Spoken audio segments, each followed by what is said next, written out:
Good afternoon, everyone. Sorry about the delay. We were having a little bit of technical difficulties. Evan Mandery, are you there? Hi, Greg. I'm here. Can you hear me okay? Yes, I can hear you fine. Thank you, everyone, for joining us today. Again, I apologize for our little bit of a technical snafu in the beginning. Welcome to the August edition of our webinar series.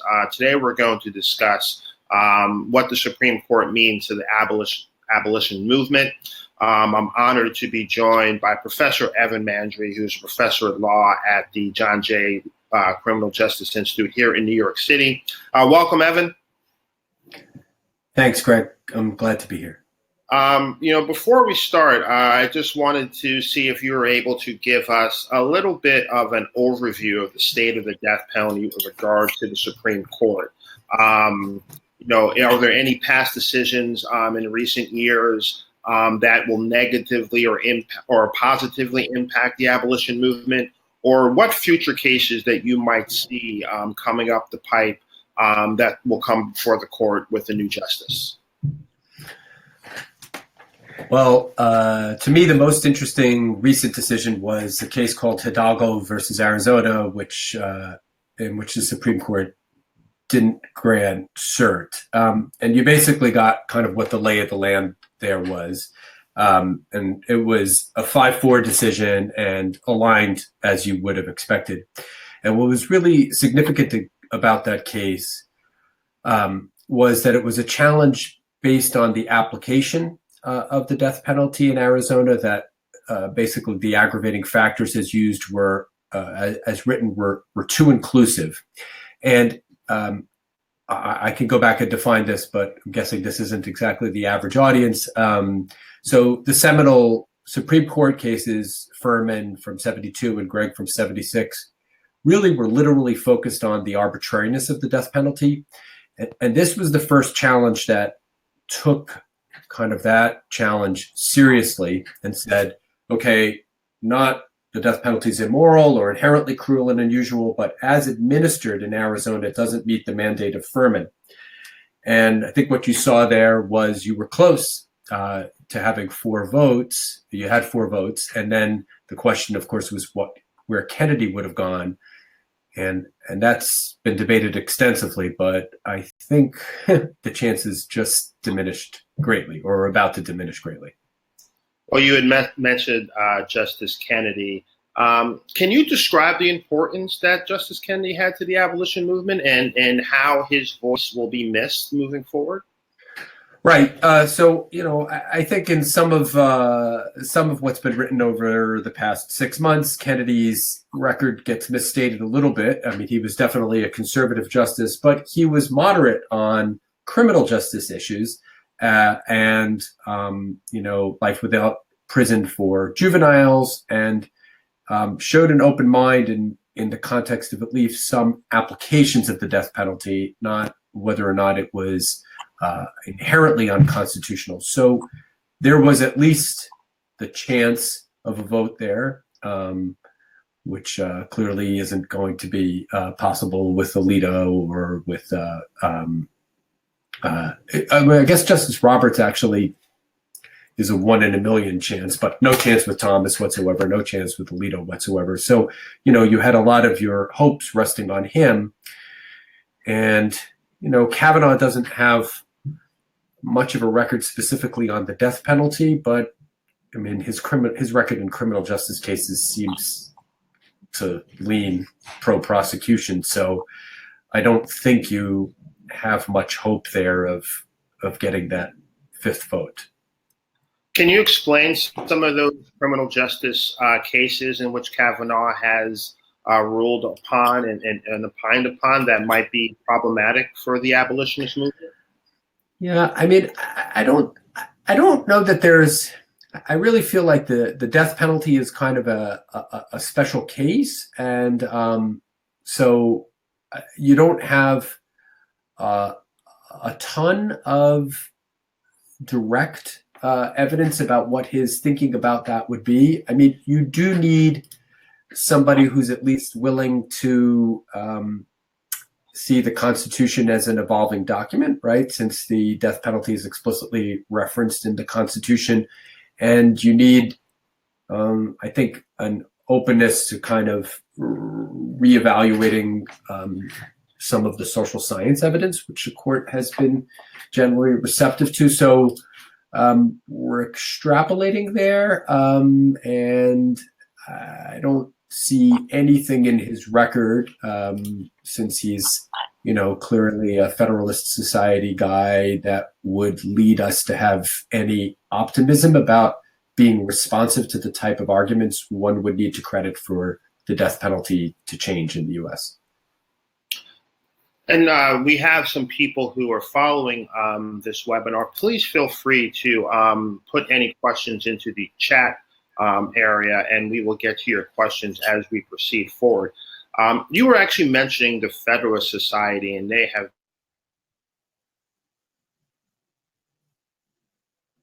a list of potential justices, not just the Supreme Court, to the entire U.S. court system. Can you tell me what their role is and how they are looking at justices in terms of the type of people that they are recommending that the president and the administration put forward? It's funny you're asking me this. I'm actually working on an article right now for Politico about the kind of lefty analog to the Federalist Society, which is called the American Constitution Society, which I actually didn't know a great deal about. I'm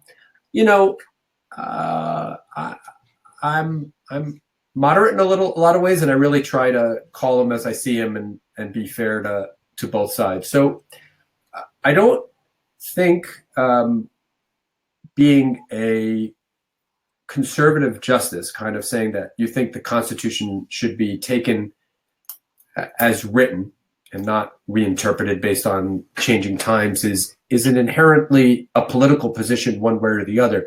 It definitely has some consequences, but as stated, it's just sort of a neutral position about who the agents of change should be in a society, and that really it should be legislators and not justices and not judges. So the Federalist Society started late 70s, early 80s, and has been extremely effective on law schools at kind of creating a community, which is to promote and make networking for, sorry about that, that's my daughter, to network for judicial restraintists, advocates of judicial restraint.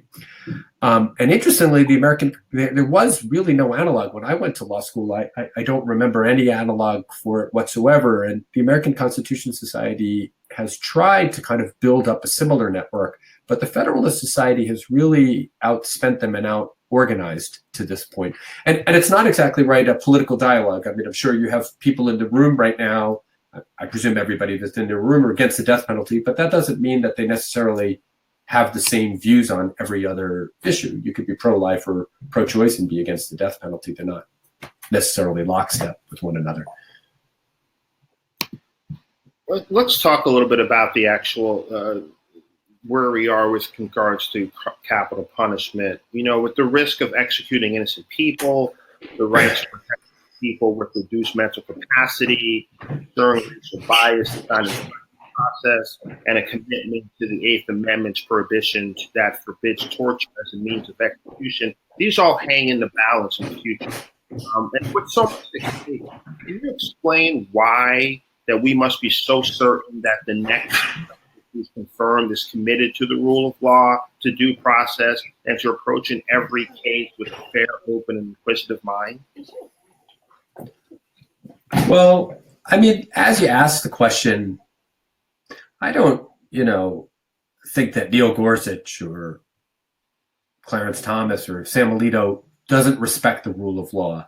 I mean, that's obviously a question that feels very present in a way that it certainly has not during my lifetime and in my reading of American history.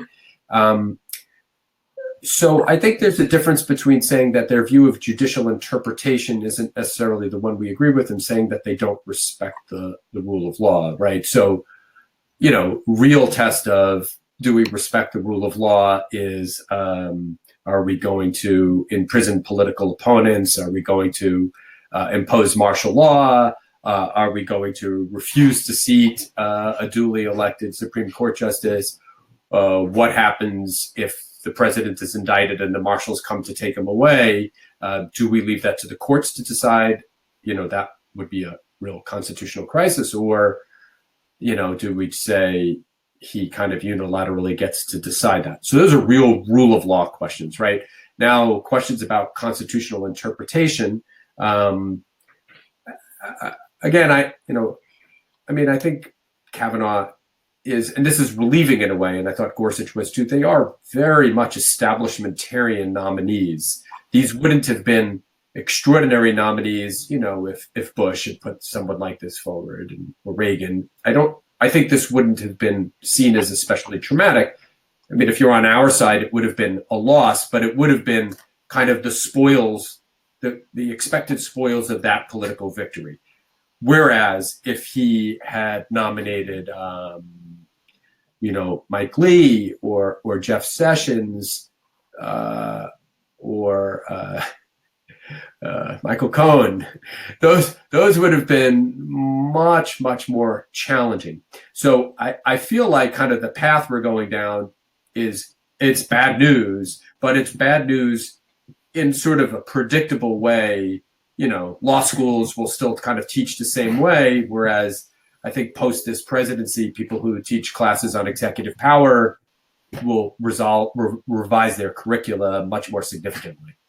But it's bad. I don't mean to say it's not bad. I just don't feel that the rule of law is threatened by Kavanaugh. I just mean, you asked specifically about due process.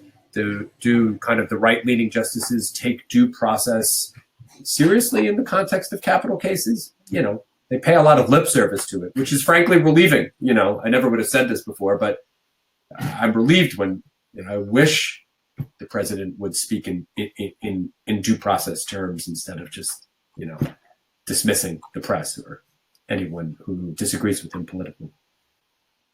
Well, you said that the rule of law is not threatened. What do you feel is threatened with the potential confirmation of Brett Kavanaugh? Well, I mean, you want me to, I can answer specifically about the death penalty or other stuff. I mean, my first thought was, okay, Roe's in big trouble, right? And I read and I listened, and he says he regards Roe as the rule of law. And I do think almost I'm certainly an expert on Supreme Court history from the 60s and 70s. I don't kind of regard myself as an expert now, just a close observer.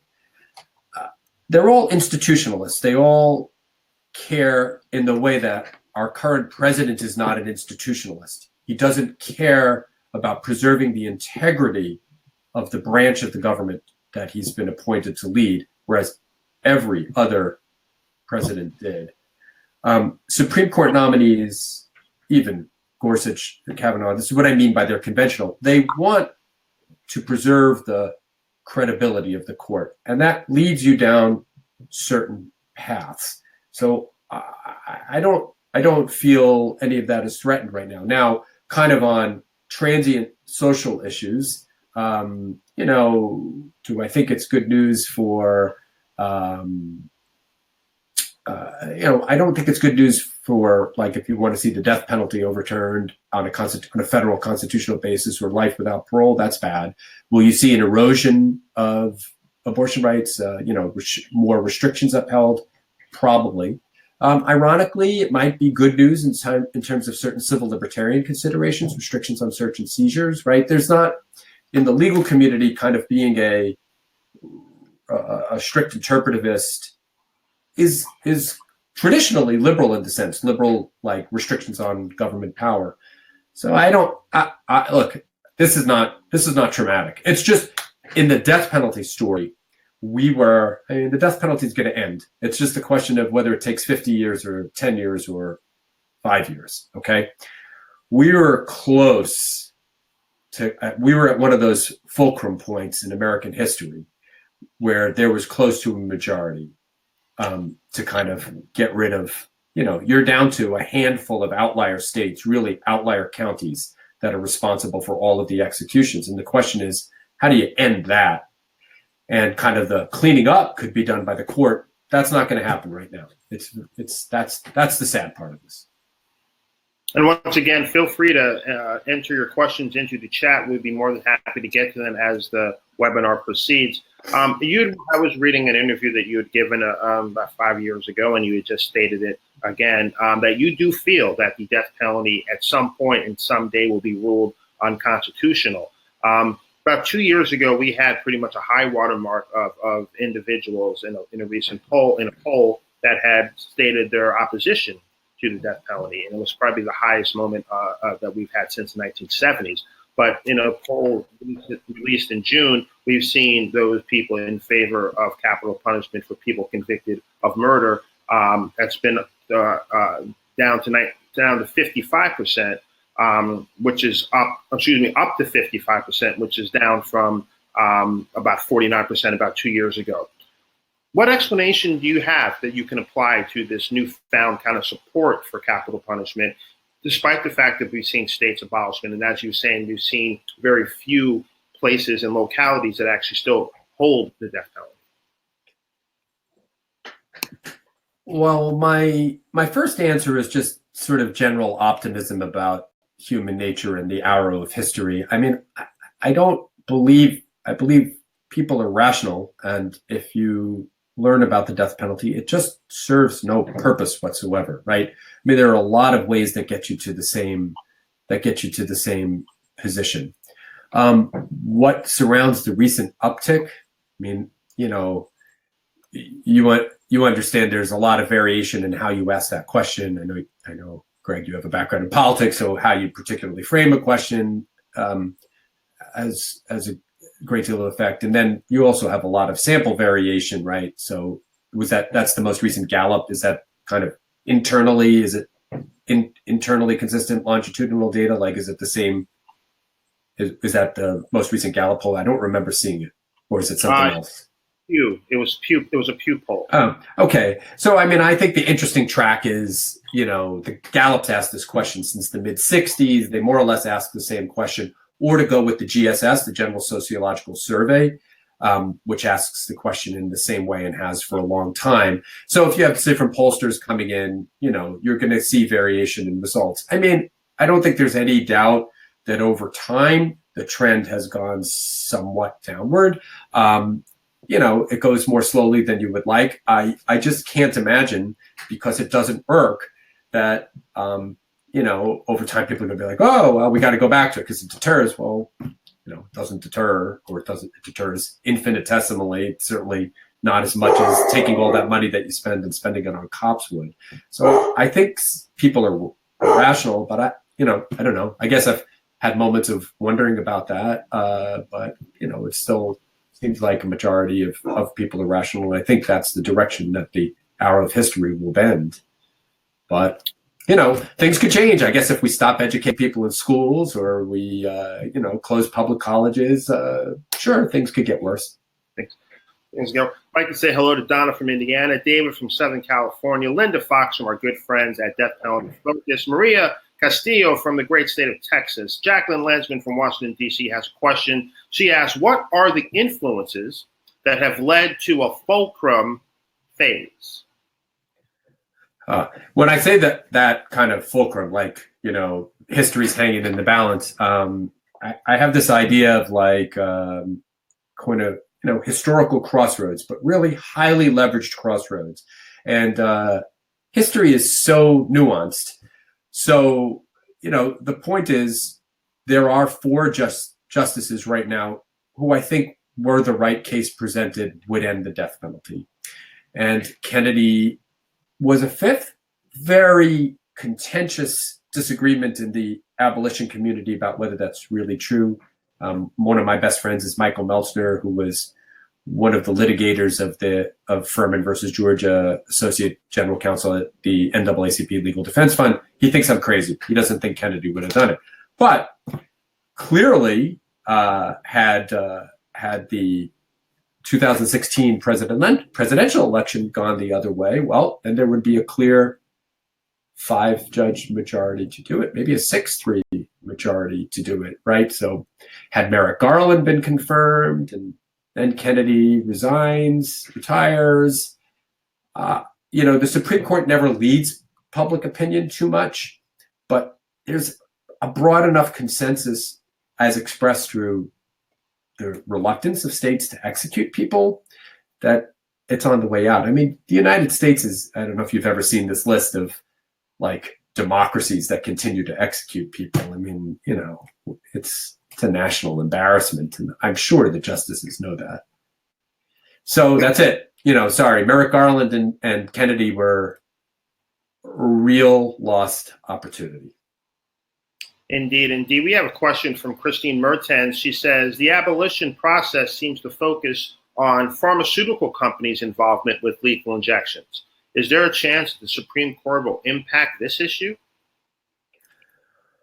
Well, the courts weighed in, the most important decision, Bays versus Reese, and I don't think this is going to be the knockout one. I don't think the court is going to, because the problem you can see it is if the court comes in and says, well, that method of execution is unconstitutional, well, then you just go to an alternative method of execution. And when I teach my death penalty classes, I always ask, all right, well, if you hypothesize that there needs to be a constitution, if the death penalty is constitutional, there must therefore be a constitutional method of execution. So what you really get to is what would be the least painful or most humane way to do it, most humane way to implement an inhumane practice.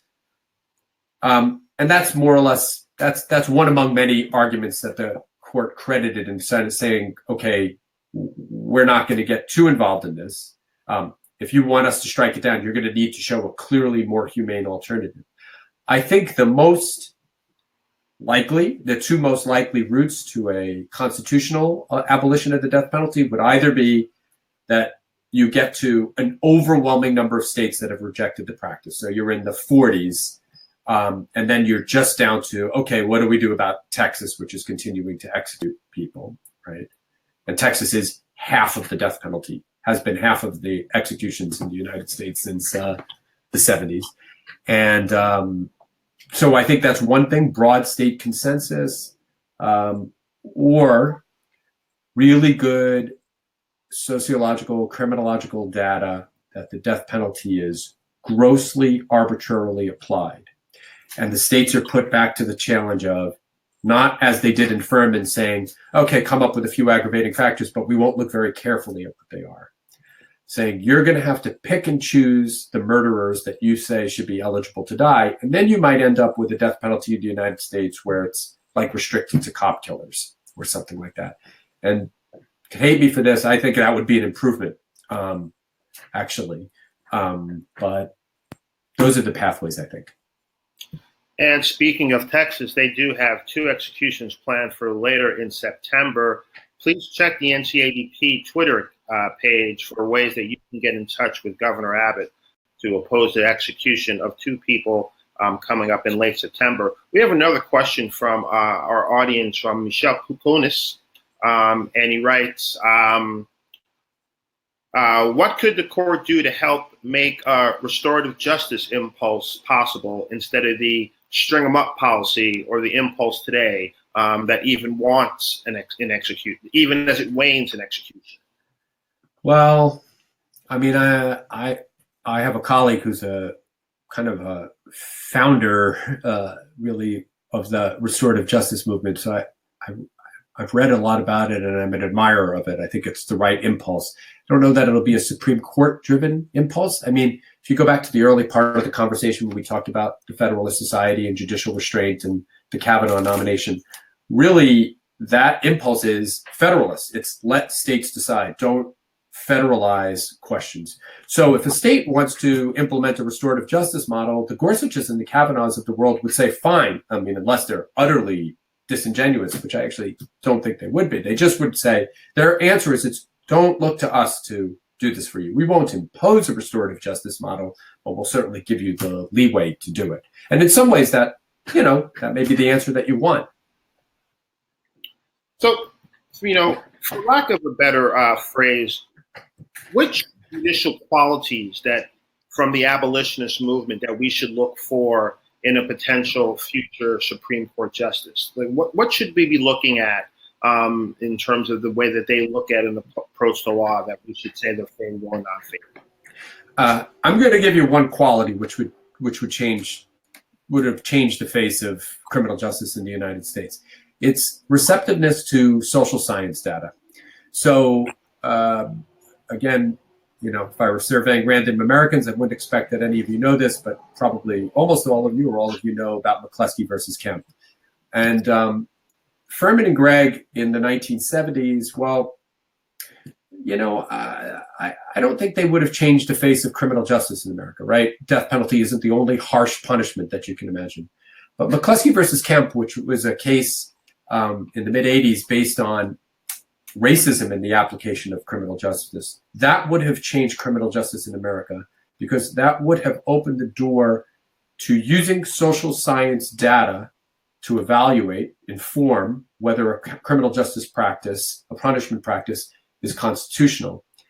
And the court, you see this now. It's the problem in Hidalgo, that case I referenced at the beginning, in Hidalgo versus Arizona. The justices, even the liberal justices, were like, well, we don't want to get too much in social science data.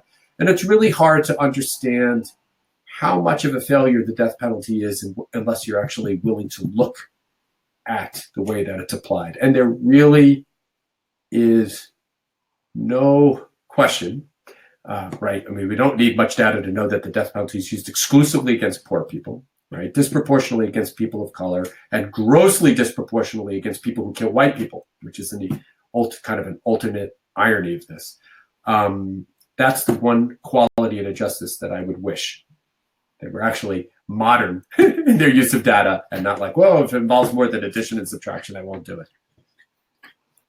We have another, we had another question from John, but I believe that you just actually answered that question. I can answer it again. With your last answer. But thank you, John, for your question. John had wanted to know a little bit more about the arbitrariness of the death penalty, and I believe that you kind of dove into that. Can I say another 2 words on it? So Furman versus Georgia, Gregg versus Georgia says states have to set up these aggravating factors, right? And look, if you ignore for a second whether or not you actually support the death penalty or not, you say, okay, I want that system to look like it has some due process, some rationality to it. We would say states have to separate out the worst murderers from regular murderers. They're all bad, they're all going to prison, but if we're going to single out people to execute, it's got to be the worst ones. So they start listing these categories. Excuse me. And some of them make sense, right? I could see reasons to single out cop killers for extra punishment. But they don't just do that. So they single out cop killers, and then I'm a corrections officer. Shouldn't I be on the list too? Sure. Well, I'm a parole officer. Shouldn't I be on the list? I'm a firefighter. I serve the public. Well, it's not exactly the same, but we don't want you to be offended. We'll put you on too. What about, I'm the elderly? Oh yeah. Children. Sure. You belong to. Women. Oh yeah. And now if you torture somebody, another crime. And what happens is you have this phenomenon which called aggravator creep, and the list keeps getting longer and longer. So in Arizona, approximately 92% of murders satisfy one of those criteria. In California, it's 90%. Sorry about that. And the point of this is you're not weeding anybody out. You're just leaving it, again, to individual prosecutors to decide. So you get, as we know, this handful of rogue prosecutors who prosecute all of the death penalty cases, instead of saying, no, we need a system. And if there were a system, I'd feel differently about it. I still don't like the death penalty, but the death penalty is applied in the United States is preposterous. Absolutely correct, and I believe everybody in the abolitionist movement supports that belief. as well. We're about to wrap up here. We're at the 30-minute mark. Again, I'd like to thank all the people who sent in questions and all the people who are watching and hopefully digesting what Professor Mandery has to say about this a great topic that we're addressing. I'm going to give you, like I've given you most of the words, I'm going to give you the last word. I'd just like to see, we're talking about this in regards to the abolitionist movement and where do we stand and how do we look forward and what the future looks like. If you were going to give us in the abolitionist movement some professional advice or some professional wisdom to depart as we take our fights to the localities and to the states to abolish the death penalty, what would that be? I'm going to give you a roundabout answer. So I'm an optimist. I don't believe 200 years from now the United States is going to backslide and, against civil rights, return to slavery, all of these horrifying practices that have tarred American history. I think the future of the world of the future, will be egalitarian and more loving, and I'm sure there will still be injustices, but I don't think they will be as pervasive as they are today or were 200 years ago. But we see a clear direction. And what drives that direction is education. That's what separates out, climate change deniers from people who listen to scientific evidence. And it's basically, if you look at this data, if you have a college education, the number you cited earlier, Greg, I don't know, it's something like 2/3 of college educated people oppose the death penalty because it's absurd. It's a waste of money to achieve nothing, let alone whether or not you think Hitler should have been executed. We could debate that in, our ethics class. As a practice, right, as social policy, it's preposterous. And so the more you do to educate people on the issue, great, and to support particularly public education, that's the way we create the world I think that we all want to achieve. Well, thank you so much, Professor Mandery, for your time. For those who are following along, please feel free to visit his website, evanmandery.com, for a full list of all the great books he's written, especially like the one about the 1997 mayor's race in New York City. I think there's a good reference to a young, talented man in that book. That's very inside baseball, but and love. And of course, a great book written about the death penalty as well. And thank you for all of the people who is following along as well. We'll be back in September with another one of our webinars. We'll be talking about the Pope, and what his recent comments mean against the death penalty, what it means to our movement. And once again, I just want to say, I want to highlight with one of our comments from Michelle Kakunis, who said that he is an optimist too. And it's hard to be an abolition and not be, but these are the days. And these are the days. And we're going to keep fighting to the very, very end. So thank everyone. Again, Professor Mandery, thank you again for your time. And we will see you on the front lines of the battle. My pleasure. Thanks for all you do. Thank you.